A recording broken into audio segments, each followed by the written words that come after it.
Baik, terima kasih Cak supaya Jul. enggak pusing ya. Ini iya, pelan-pelan ya kita ya. pelan-pelan ya. Itu link sudah saya bagikan, tapi saya bagiin lagi deh. Silahkan Pak Wahyu, mungkin ada yang mau ditambahkan Pak, sambil kita buka room diskusi, supaya kita bisa tanya satu persatu, jadi nggak terlalu panjang dan nanti malah lupa dengan penyampaian sebelumnya. Silakan. Oh ya, di sini nanti saya jelaskan 3 tadi secara teologi 1, kemudian yang kedua secara latar belakang Rasul dalam konteks Yahudi, kemudian yang terakhir adalah secara biblika tentang Yohanes pasal 17 tadi, karena berkaitan ya. Karena yang kita bahas ini Yohanes pasal 17 secara keseluruhan. Nah, begitu. Jadi saya berikan juga secara biblikanya, secara teks grammar Yunaninya. Ya, silakan. Terima kasih. Iya. Ini luar biasa ya. Jadi saya itu sampai mengangguk gitu. Rasanya saya kayak kebuka gitu ya. Oh, pantesan ya banyak ayat-ayat yang kayaknya kita sulit mengerti, sulit memahami. Sebenarnya ayat satu dengan lain itu saling berkorelasi ya. Ayat satu dengan lain itu saling menjawab. Sebetulnya ya Cak Jur ya. Jadi ini jelas banget itu arti utusan. Tapi kita akan diskusi lebih jauh lagi. Pak Wahyu mungkin masih ada yang mau disampaikan Pak? Atau kita pakai pertanyaan dulu, Pak Wahyu. Oh, mungkin Pak Wahyu lagi sibuk ya Pak Wahyu, memang ada kegiatan juga. Oke Cak Jur, sambil menunggu teman-teman dan kemudian nanti lanjutkan lagi. Tadi ada pertanyaan Cak Jur. Kalau saya sih sudah paham ya, meskipun tidak sempurna banget, untuk menjelaskan masih agak sulit ya, karena banyak kali referensi ayat juga yang ya sebenarnya membuka semua wawasan saya ya khususnya. Nah, ada pertanyaan dari teman muslim. Dia bertanya begini Pak, apakah utusan itu berarti sama dengan pengutus? Karena mungkin dipikir gini Pak, utusan itu kan seolah-olah lebih rendah dari yang mengutus. Nah, bagaimana kok seolah-olah Tuhan memiliki tingkatan nih? Nah, bagaimana menurut Cak Jur? Ya, bukan seperti itu. Jadi nanti ya ini sebenarnya ini saya akan jelaskan mengenai latar belakang Rasul tadi ya, mengenai Rasul. Nah, tetapi kalau dalam konteks Yesus yang dikatakan sebagai utusan, tidak ada yang namanya Allah itu punya strata atau punya hierarki. Allah lebih tinggi dari firman. Berarti kalau begitu orang yang memahami seperti itu memisahkan dong antara firman dan Allah. Ya karena antara firman dengan Allahnya lebih tinggi Allah. Padahal itu tidak ada yang namanya lebih tinggi, tidak ada yang lebih rendah, ya. Tetapi itu sehakekatnya. Ini bahasanya perlu hati-hati dan perlu dicermati. Sehakekat. Tidak ada yang sejajar, tidak ada mirip, tidak ada sama, tidak. Jangan sampai memiliki pemikiran Allah dengan firman itu sejajar atau Allah dengan firman itu mirip atau sama, tidak, tapi satu hakikat. Loh, bagaimana ya kita seperti gini dah analoginya, contohnya ini analogi yang mudah sekali. Kata firman itu kan seperti logik saya, pikiran saya yang ada di dalam diri kita ya. Nah, logika, logik, pikiran itu bisa kita ejawantakan, bisa kita ekspresikan, maka muncul sebuah kata-kata yang keluar dari diri kita, kan begitu. Apa yang kita pikirkan, apa yang kita bayangkan di dalam diri kita, karena kita punya logik, karena kita manusia yang diciptakan menurut citra fitrahnya Allah itu kan kita memiliki logika, namanya kata logikos, logika, pikiran. Nah, pikiran dalam diri kita ini kita ekspresikan keluar dari kata-kata kan. Nah, saudara-saudara yang di sini semua kan dapat mengenal saya. Nah, contoh ini, saya tidak on cam nih, tetapi saudara-saudara di sini dapat mengenal saya, dapat mengerti saya orang mana, kan begitu. Dari mana? Dari logat saya. Logat saya orang Jawa. Pasti orang tahu ini logatnya Jawa ini. Ya, pasti orang Jawa ini. Terus mengerti suara saya. Sekalipun tidak mengenal wajah saya secara langsung ya. Karena saya tidak on cam, tetapi mengenal suara saya. Jikalau dari awal saya bungkam, saya tidak berkata-kata, maka saudara-saudara ini tidak mengerti. ini ngapain diam saja. Ya kan begitu. Tidak mengerti apa ini yang dijelaskan. Siapa ini yang narasumber siapa contohnya begitu. Begitupun juga Bu Wulan. Kalau misalnya Bu Wulan dari tadi tidak berbicara kan tidak tahu siapa ini kan begitu. Nah, seperti itu kira-kira ya. Jadi firman Allah itu berada di dalam diri Allah, tetapi tidak ada yang namanya lebih tinggi, lebih rendah. Karena di dalam iman Kristen, seperti yang tadi saya jelaskan, hipostasis atau pribadi itu jangan diartikan terpisah, ya. Bukan, jangan diartikan terpisah, tetapi secara metafisik firman berada di dalam diri Allah, tetapi memiliki tiap-tiap pribadi, tiap-tiap hipostasis tadi, sehingga firman itu dapat diutus oleh Allah, dapat diutus oleh Sang Bapa. Tatkala firman itu diutus oleh Sang Bapa, tidak berarti firman itu cepot. Apa bahasanya cepot itu? Mencolot. Lepas ya. gitu ya. Lepas ya. Istilahnya lepas dari Allah. Firmannya lepas dari Allah, Pak. Karena sudah diutus. Loh, masa begitu memahami satunya Allah? Kan tidak mungkin. Karena keluarnya firman dari Allah itu bukan keluarnya saya dari ruangan. Kalau saya, kalau Bapak Ibu Saudara, keluar dari ruangan. Nah, keluar dari ruangan, ya tentu di dalam ruangan sudah tidak ada lagi sampean-sampean itu. Kan begitu ya, karena kita fisik. Jadi, Nah, ini contoh begini, simpelnya. ya nih, ya kan? Mumpung ingat. Ya. Jadi ini yang contoh fisik ini yang betul-betul bisa menjadi contoh real ya. Karena mungkin selama Iya, ini betul. kita selalu berpikir pribadi itu kita anggap kayak kita saat ini. Pribadi saya, Ya, pribadi Jur, saya, gitu kan ya. Nah, ya, ketika kita pergi dari sini, maka kita terpisah, oh berarti tinggal satu pribadi. ya, Nah, mungkin pribadi. mindset yang perlu diperbaiki Mindsetnya ya. harus diperbaiki, ya itu.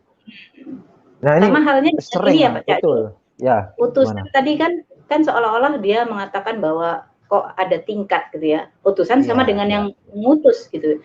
Nah, ya. berarti harus dipahami.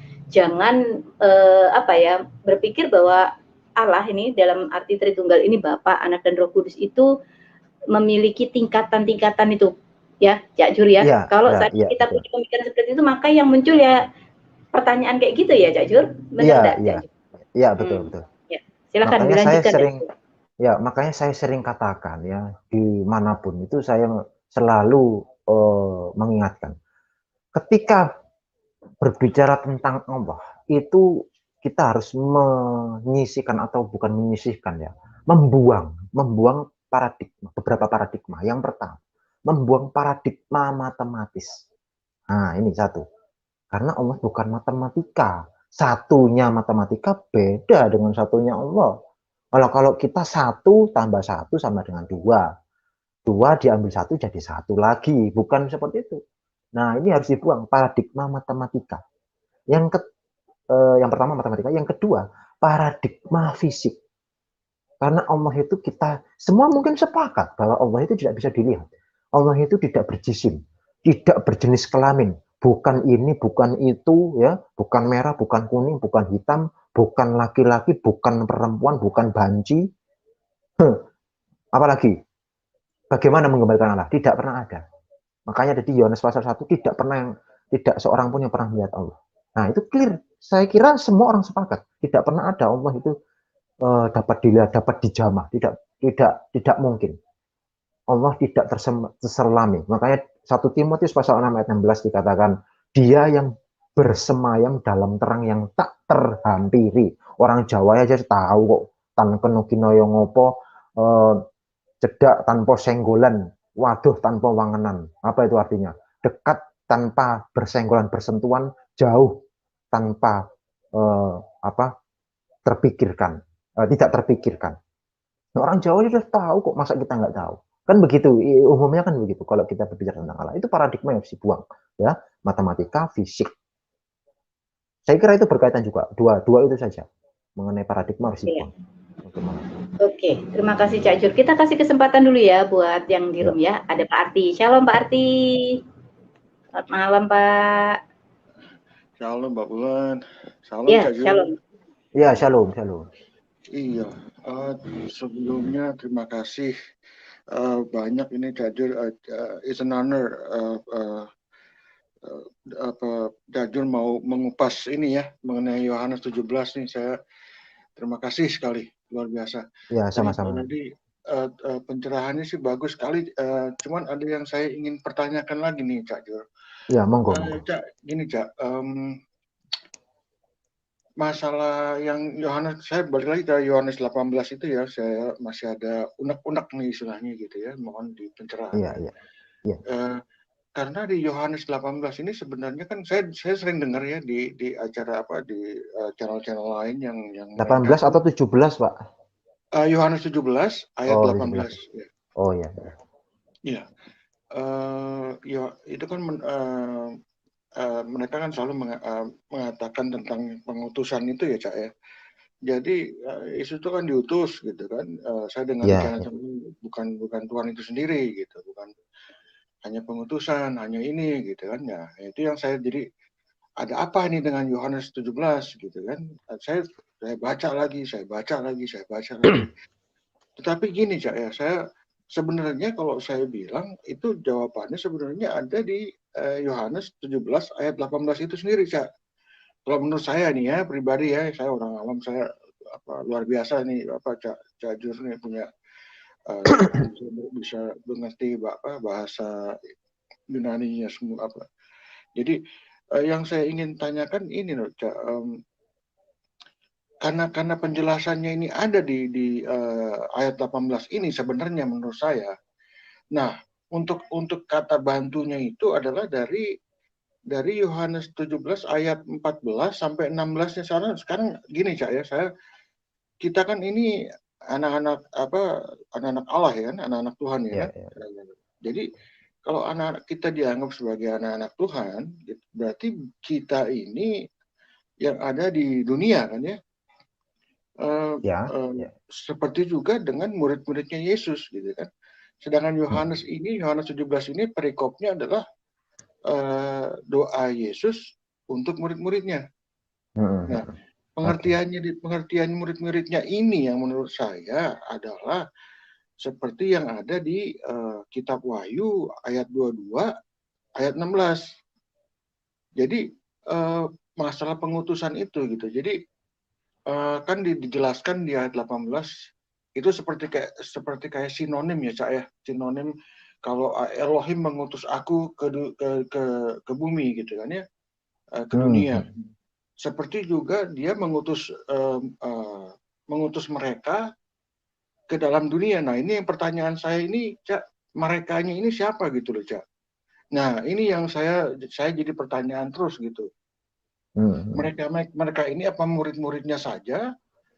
Kan di ayat-ayat setelahnya itu juga dijelaskan bahwa ada di situ dijelaskan ada orang-orang kudus dan semua jadi kayak nabi-nabi dan orang-orang kudus juga orang yang percaya kepadanya gitu. Nah untuk lebih jelasnya lagi, sedangkan saya yakin Yesus itu kalau sudah berbicara dia hampir tidak pernah mengulang pembicaraannya ya. Saya belum pernah lihat dia mengulang pembicaraannya, cuman di ayat ini sendiri, di ayat 17-nya ini dia mengulang 2 kali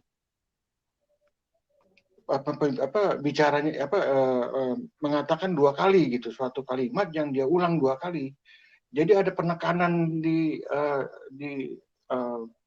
kalimatnya itu sendiri bahwa di ayat yang ke-14 sama di ayat yang ke-16 dia mengulang 2 kali itu, Cak.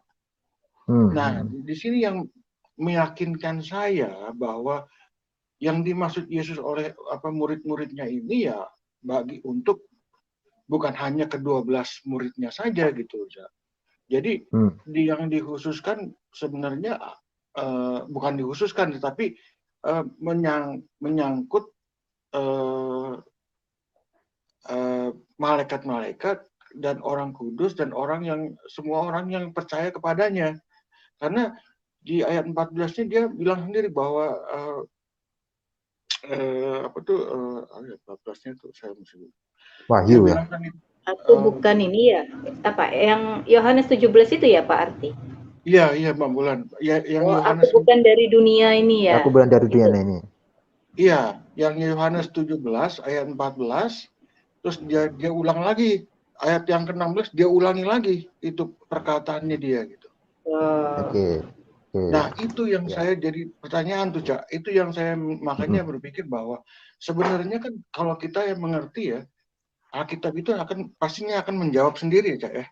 Iya, iya. Itu setiap itunya ya, kalau saya tolong tapi sepengetahuan saya gitu, dia akan menjawab sendiri. Jadi menurut saya karena ayat 14 16-nya ini sudah ada di situ dan dia menekankan sekali lagi gitu ya. Ayat 14-nya dia bilang, ayat 16-nya dia bilang, ayat ke-18-nya dia bilang lagi itu yang sama gitu. Ya.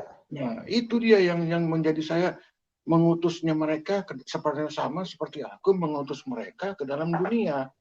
Sedangkan dia sendiri bukan dari dunia dan murid-muridnya sendiri bukan dari dunia. Iya, iya. Maksudnya, nah ini yang tapi yang setahu saya murid-muridnya yang ke-12-nya ini kan dia kan manusia, mereka kan manusia. Iya, Artinya kan iya. mereka kan itu ada di dunia, sudah ada di dunia gitu, sudah di Oke, bumi. oke. Iya. Nah, siapa mereka ini yang diutus ke dalam dunia, bukan yang dia bilangnya ke dalam dunia, bukannya bilangnya di dalam dunia, tapi ke dalam dunia. Berarti dia mengutus ya mungkin malaikat yang kalau menurut saya gitu ya, dia mengutus seperti yang ada di Wahyu ayat 22 ayat 16-nya itu. Iya. Itu yang Oke. saya jadi pertanyaan, tolong minta pencerahan Cak. Terima kasih Iya. Cak. Oke. Begini, sebetulnya jawabannya dari Yohanes pasal 1. Sebelum ke Yohanes pasal 1, kita bisa membaca Yohanes pasal 8 ayat 23 di mana Yesus mengatakan Yesus berasal dari atas, bukan dari dunia. Ya, Yesus berasal dari atas. Artinya bukan dari dunia ini, dia dari atas, dari surga, bukan dari Ayatnya, dunia. Cak. Nah, Ayatnya berapa, Cak? Yohanes 8 ayat yang ke-23. Kita bacakan ya supaya teman-teman Oh semua ya, tahu. silakan. 8:23 ya. Iya. Demikian firman Tuhan. Lalu ia berkata kepada mereka, "Kamu berasal dari bawah, aku dari atas. Kamu dari dunia ini, aku bukan dari dunia ini." Ya. Ini udah jelas Oke. banget ya ayatnya Jelas, ya. iya. Oke, begini. Mengenai kata dunia ya, dalam apa ya, zaman itu ya, dunia itu diparadigmakan sebagai lawan dari surga. Ya, mengapa? Karena manusia telah jatuh ke dalam dosa. Nah, ini yang memisahkan antara ilahi dan duniawi. Yang surgawi dan duniawi. Itu yang memisahkan. Dosa yang memisahkan. Makanya ketika berbicara dunia, ya berbicara dunia kegelapan ini. Karena dunia sudah gelap atas akibat dari kejatuhan manusia itu. Manusia pertama, yaitu Adam dan Hawa. Jadi dunia, kalau berbicara dunia ya, berbicara dunia itu adalah dunia kegelapan. Makanya Yesus mengkontraskan, banyak sekali Yesus mengatakan, selalu mengontraskan. Aku berasal dari atas, aku bukan dari dunia ini. Aku bukan seperti kalian, ibaratnya begitu. Pedes sekali sebetulnya perkataannya Yesus. Aku bukan dari seperti kalian, aku dari atas. Kalian dari bawah. Kalian itu ibaratnya sudah berada dalam dunia kegelapan. Nah, tetapi paradoks, Yesus sekalipun dari atas, dia turun ke dalam dunia kegelapan untuk apa? Untuk mengembalikan, untuk mensterilkan ibaratnya. Untuk mensterilkan dunia ini yang gelap itu loh. Nah, bagaimana caranya untuk mensterilkan dunia ini? Yohanes pasal 1 ayat yang ke 10 sebetulnya. Dari 10 sampai dengan yang ke-13 itu jelas. Ya, Yohanes pasal 1 ayat 10 sampai dengan 13 dikatakan demikian. Ia telah ada di dalam dunia dan dunia dijadikan melalui dia, ya. Tetapi dunia tidak mengenalnya. Dunia ini kita manusia diciptakan oleh Allah. tetapi tidak mengenalnya karena dosa tadi. Ia datang kepada milik kepunyaannya, tetapi orang-orang miliknya ini, manusia yang diciptakan itu menurut fitrahnya, tidak menerima dia. Namun semua orang yang menerimanya ini, garis bawahi, namun semua orang yang menerima Yesus diberinya kuasa supaya menjadi anak-anak Allah, yaitu mereka yang percaya dalam namanya. Namanya siapa? Nama Yesus. Orang-orang yang dilahirkan bukan dari darah atau dari keinginan jasmani. Kalau orang yang percaya Yesus ya, maksudnya percaya dalam nama Yesus. Orang-orang yang lahir bukan dari darah, bukan dari keinginan jasmani, ya. Bukan pula oleh keinginan seorang laki-laki, melainkan dari Allah sendiri. Itu sudah jelas. Jadi mereka itu, Yohanes pasal 17 ayat yang ke-18, kan di situ dikatakan, maksudnya mereka itu adalah para rasul. Karena pada saat itu konteksnya adalah para rasul. Yesus bersama para rasul. Jadi mereka aku akan ayat 12 ya, aku telah memberikan firman kepada mereka dan dunia membenci mereka. Dunia membenci para rasul. Karena mereka bukan dari dunia. Karena apa? Para rasul itu sebagai gereja. Nah ini nanti berkaitan dengan latar belakang rasul. Ya ini akan berlanjut ya. Itu nanti setelah saya jelaskan latar belakang itu bisa tahu mengapa rasul murid-murid Yesus itu juga diutus. Nah nanti silakan Bu Ulan. Iya, baik. Terima kasih Cak Jur. Ini jelas banget ya ayatnya ini loh. Semua orang yang menerimanya diberinya kuasa supaya menjadi anak Allah, itu mereka yang percaya dalam namanya. Nah, kan sering orang tanya tuh, orang luar, orang percaya tanya, mana ayatnya kalau terima Yesus itu diselamatkan? Ini salah satu ayatnya ya Cak Jur ya. Iya, Jelas banget nih, semua orang yang menerimanya. Terima kasih Cak Jur. Iya, Oke, sama-sama. Pak Arti masih ada yang mau ditanyakan, masih bingung atau udah jelas apa gimana? Enggak sih, saya cuma ingin itu sebenarnya pengen apa ya, bukan kayak untuk penjelasan juga, penjelasan untuk pribadi juga. Jadi kayak untuk karena itulah karena saya sering mendengar aja gitu di channel lain bahwa Yesus itu kan Elohim itu sendiri gitu. Sedangkan di ayat 18-nya ini kan sudah ada sinonimnya gitu ya, sinonimnya bahwa sinonim kalimat bahwa Yesus itu sama, dia bilang kan Elohim mengutus aku sama seperti aku juga mengutus mereka ke dalam dunia. Nah, yang saya mau tekankan itu sebenarnya konteks dari mengutus mereka ke dalam dunia ini gitu. Nah, merekanya ini yang saya tuh pertanyakan gitu. Mereka ini siapa gitu. Sedangkan di ayat 14-nya, ayat 16-nya dia membicarakan itu 2 kali gitu ya. Dia ulang lagi gitu perkataannya dia sendiri gitu. Dia ulang lagi gitu. Nah, karena dia ulang lagi itu yang menjadi saya itu menjadi apakah dia hanya berdoa hanya untuk murid-muridnya saja ataukah mungkin dia berdoa untuk istilahnya untuk semua umat yang percaya kepadanya gitu. Nah, ini yang saya apa ya? Kayak ada apa ya? Pertanyaan besar gitu ya, atau mungkin maksudnya Yesus bahwa kita ini semua adalah murid-muridnya, karena dia menyebut kita juga anak-anak Allah, ya otomatis dia juga pasti akan menyebut kita juga murid-muridnya.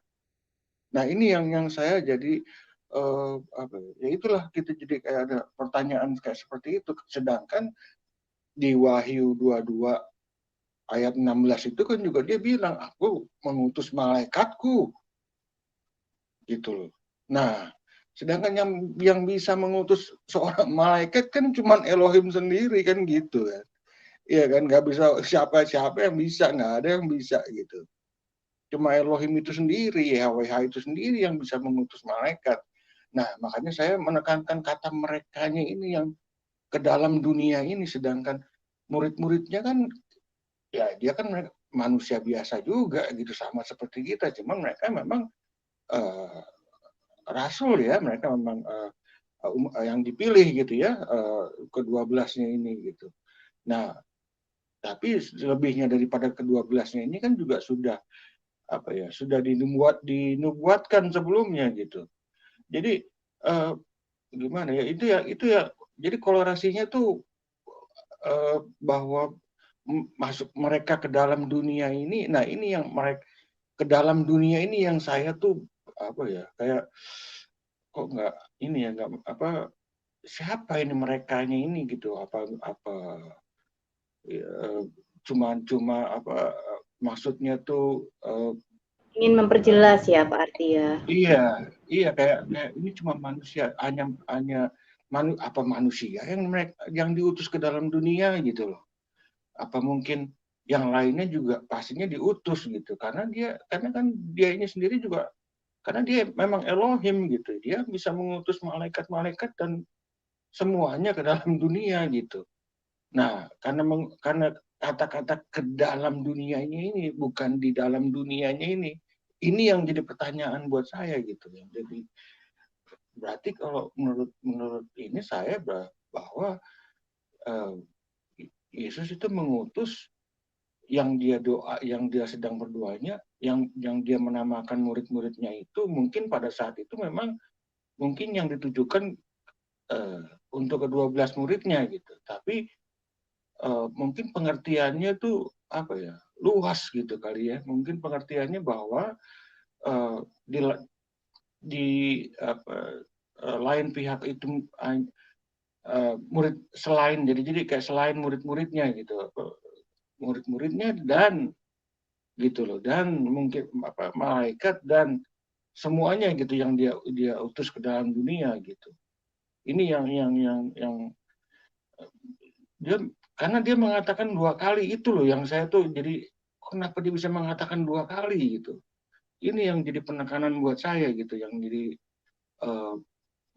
dia hampir tidak pernah mengatakan sesuatu tuh 2 kali yang saya tahu ya. Tapi dia mengatakan ini 2 kali di ayat ini gitu. Ini yang saya jadi lanjut saya jadi ya, ngomong sendiri deh. Saya jadi ya. Terima kasih Cak Jo, terima kasih. Silakan ya, sebagai penegasan ya. Baik. Ya, terima kasih Pak Arti. Ya, setidaknya udah paham ya dari penjelasan Cak Jur juga ya, teman-teman juga. Semoga paham. Nanti kalau yang masih bingung, memang menurut saya untuk pelajaran hari ini tuh enak tuh ngikut dari awal supaya nggak bingung. Bisa mengikuti runtut itu kita nggak bingung. Kalau baru datang pasti akan nangkap hal yang salah. Jadi mohon teman-teman kalau bisa ikutin dari awal gitu ya, nanti bisa ditonton ulang lagi maksudnya itu apa supaya semakin jelas gitu ya. Baik, terima kasih Pak Arti. Cak Jur mungkin Cak Jurnya mental, sungguh dulu saya naikkan lagi ya Cak Jurnya. Device not connected nih Cak Jur. Oh, udah. Okay. Udah. Ya, oke. Kita lanjutkan dulu ya Cak Jur. Kita lanjutkan dulu ya. tadi mau bahas yang selanjutnya, silakan.